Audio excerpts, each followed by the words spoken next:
Hello friends, a great welcome to my channel. I'm Poonam Dua and today with me you are going to cover Margaret Atwood's greatest Canadian novel, Surfacing. काफी popular है ये novel and it reflects the politics and current issues of post-modern society in Canada.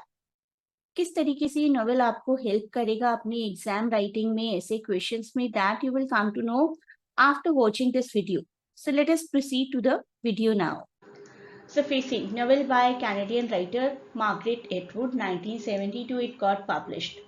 काफ़ी अच्छा feedback रहा था इस novel का और इससे पिछले साल ही पॉर पॉलिटिक्स नाम का एक पोइट्री कलेक्शन आया था by the same writer Atwood and commentator से कि this seems to be a companion novel to Atwood's collection of poem Power Politics which was written the previous year. दोनों ही कॉम्प्लीमेंट्री इश्यूज के साथ deal करते हैं.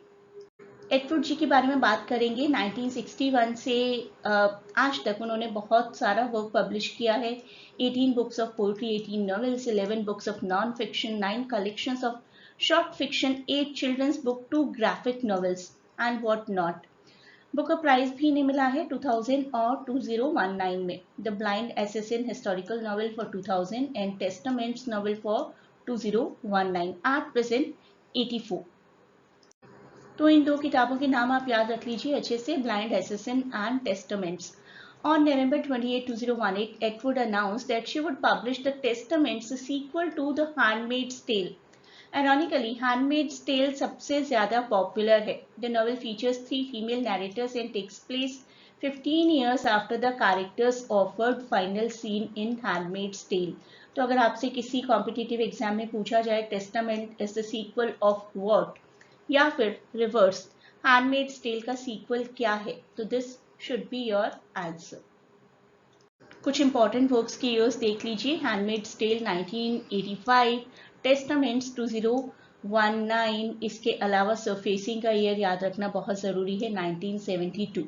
तो ये इंपॉर्टेंट ईयर्स याद रखिए. मे बी कोई क्रोनोलॉजिकल क्वेश्चन आपको आ जाता है एग्जाम में तो इट विल बी हेल्पफुल. इसके अलावा एक और Booker prize winner novel Blind Assassin 2000. Surfacing एक ऐसी स्टोरी है, पहले हम इंट्रोडक्शन देख रहे हैं, जो हमें शुरुआत में डिटेक्टिव नॉवेल फील होता है लेकिन it gets converted into psychological slowly and steadily. It is the story of a very talented, smart women artist who goes in search of her missing father on a remote island in northern Quebec. Quebec काफ़ी important setting है, exam में पूछा जा सकता है. City sets on the Saint Lawrence river in Canada. तो इतना आप याद रख लीजिए. Setting out with her lover and another young couple, she soon finds herself captivated by the isolated setting. तो उस सेटिंग में, उस आइलैंड में कहीं ना कहीं वो खोकर रह जाती हैं. किस वजह से, that we will come to know. सारे कैरेक्टर्स के थ्रू स्टोरी को जानेंगे धीरे धीरे. The book tells the story of a women who returns to her home town in Canada to find her missing father. उनके साथ कुछ और लोग भी हैं. उनके लवर जो, एक married couple Anna and David, एक अननेम्ड प्रोटैगनिस्ट है. हमारी जो प्रोटैगनिस्ट हैं, जो ये वुमेन हैं, इनको नाम नहीं दिया गया. शी इज अननेम्ड और she meets her past in her childhood house, recalling events and feelings. किस तरीके से उस घर में रही थी, अपने बचपन को याद करती हैं, अपने फादर के मिस्टीरियस डिसअपीयरेंस को याद करती हैं. स्लोली एंड स्टेडीली उनका पास्ट किस तरीके से उन पर हावी हो जाता है, दैट हैज बीन शोन. तो ये है हमारी अनआइडेंटिफाइड और unnamed narrator. She returns to Quebec after years away to look for her absent father. She invites along with her Joe, उनका बॉयफ्रेंड, एक कपल एना एंड डेविड, जो कि एक मैरिड कपल हैं. और इसी सेटलमेंट पर वो अपने फादर के एक फ्रेंड से मिलती हैं. फ्रेंड का नाम है Paul and this is a couple, Paul and madam. हमारी नैरेटर उस जगह से जाकर अपने फादर की सर्च करना चाहती हैं, लेकिन सभी फ्रेंड्स जो उनके साथ आए हैं, Joe and Anna and David, her friends intend to fish for a few days and take video footage for their movie random samples. ये सभी फ्रेंड्स मिलकर एक मूवी भी बना रहे हैं. मूवी का नाम है रैंडम सैंपल्स और ये क्वेश्चन मैंने बहुत बार एमसीक्यू एग्जाम्स में देखा है. So this you should learn. While she tries to find out what happened to her father, उनके फ्रेंड्स फिशिंग करना चाहते हैं और मूवी बनाना चाहते हैं. When they get to her hometown, David, Anna and Joe have a few drinks at a bar while the narrator visits an older couple, Paul and Madeleine, who are the closest people her family had to friends. तो जब सभी friends enjoy करें उस time पर हमारी narrator एक old couple से मिलती हैं। Paul is unable to provide any additional information, so the four friends hire Evans, एक और पर्सन को हायर कर लेते हैं, a man from town, to take them by boat to her parents' cabin, कि किसी तरीके से ये पर्सन हमें उनके पेरेंट्स की अनआइडेंटिफाइड नैरेटर के पेरेंट्स के कैबिन की तरफ या वी कैन से उनके ओल्ड हाउस की तरफ उन्हें ले जाए। अब जब नैरेटर उस कैबिन में आ जाती हैं तो काफ़ी पुरानी चीज़ों के बारे में सोचती हैं, her parents, her brother, her own failed marriage and of her child who now lives with her ex. तो बहुत सारी चीज़ें सोच रही हैं narrator. She also thinks about whether or not she loves this person जो, और रियलाइज करती हैं कि शायद वो प्यार फील ही नहीं करती हैं जो के लिए। एक दिन रहने के बाद एवांस उनको वहां से लेने के लिए आ जाते हैं उन सबको, but David has decided he would like to stay a week and do some more fishing.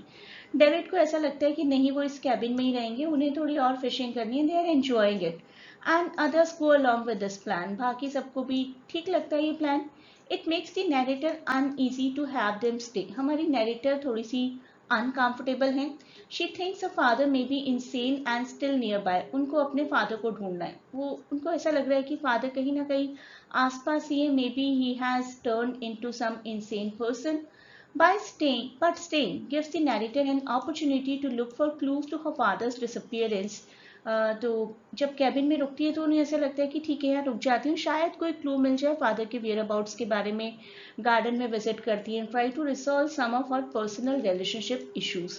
अपने बारे में भी बहुत कंटेम्पलेट करती हैं, अपनी लाइफ को इंट्रोस्पेक्ट करती हैं, and that gives her a chance to think more about herself. हमारी नैरेटर और डेविड एना के रूम्स बिल्कुल आसपास ही थे, साथ साथ थे। Living in the close quarters with David and Anna gives the narrator a chance to examine their relationship. उनकी रिलेशनशिप भी वो थोड़ा और जज कर पाती हैं। This observation reveals a dark side to the marriage. David अच्छे से ट्रीट नहीं करते एना को, और एना को ह्यूमिलेट करने का कोई मौका नहीं छोड़ते, and he has got many lovers also outside the marriage, और एना को भी उन लवर्स के बारे में बताते रहते हैं। एक दिन हमारी नैरेटर कुछ पुराने पेपर्स देख रही थी। She finds evidence that they are not insane drawings. उनके पापा की ड्राइंग्स थी, लेकिन उन्हें देखकर लगता है कि किसी एंशियंट रॉक पेंटिंग की ट्रेसिंग है, जिस पर शायद उनके फादर रिसर्च कर रहे थे, और उस पेंटिंग का कहीं ना कहीं कोई लोकेशन भी जरूर होगा। She decides to visit the site of the painting since this is the only lead she has. और ये चारों, the four goes by the canoe to the place the rock painting is suppose to B.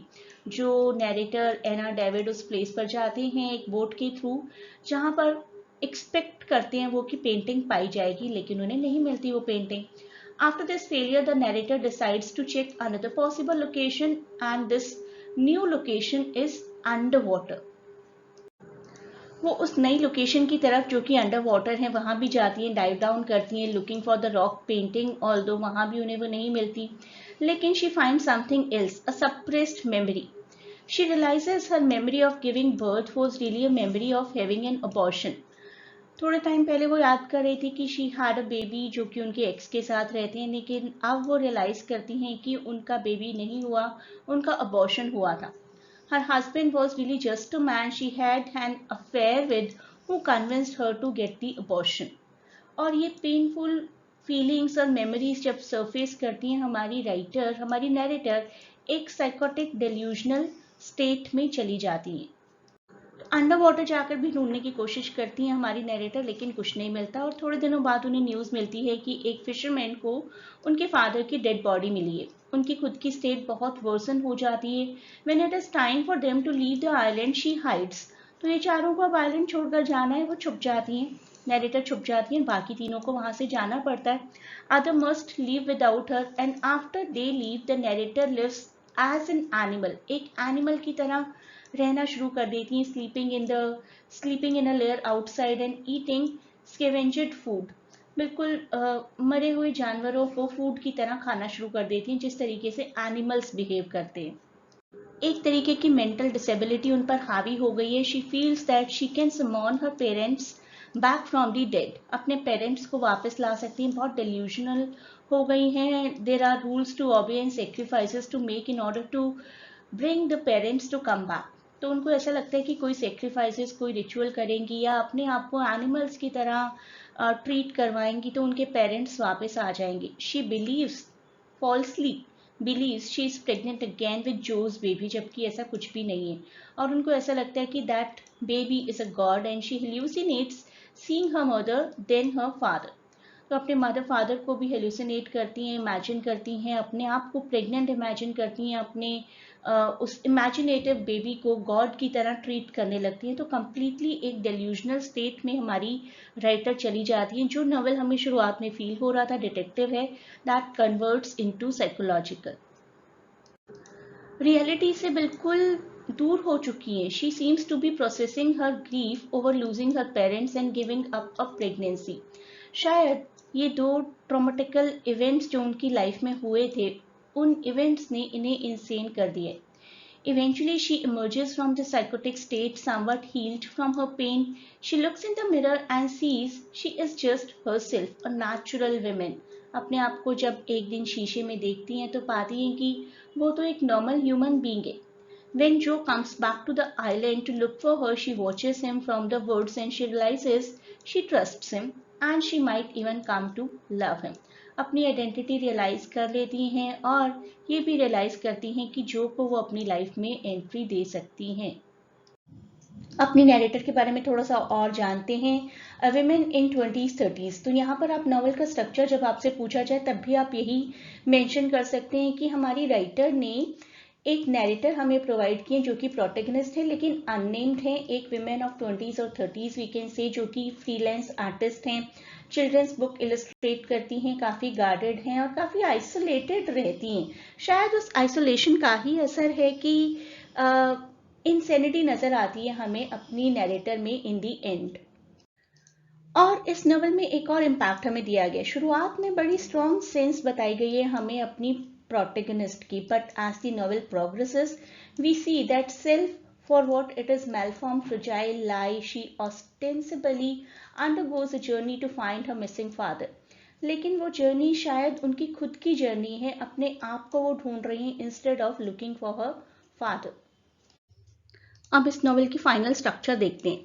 शुरुआत में हमारी narrator हमें reliable लगती हैं, aware हैं अपने आप से और मोटिवेट करती हैं हमें ये सोचने पर कि what she is doing that is right and motivates the people around her also. लेकिन जैसे जैसे जैसे टाइम पास होता है इस नॉवल में, इट सीम्स कि she is having a slippage on her memory and her grasp of reality. She claims things about herself are true and we find out they are not.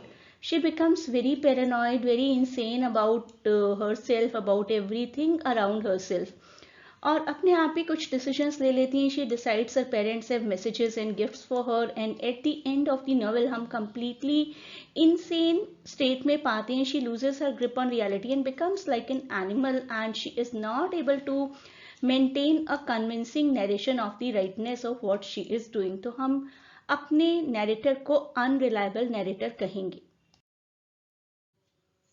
IGNOU के लिए तो आप हमारी क्लासेस को join कर ही सकते हैं. Other than IGNOU, if you want to join for any literature competitive exam, be it CUET, JMI, IPU, MA English, UGC NET or JPSC, JSSC, you can join us. Even for English literature, UPSC optional. You may connect at the given link. Telegram channel और WhatsApp दोनों के through आप लोग connect हो सकते हैं and can join और live session जहाँ पर आपको PDFs भी प्रोवाइड की जाएंगी. एक पूरा डिटेल डिस्कशन होगा हर इम्पॉर्टेंट टॉपिक का.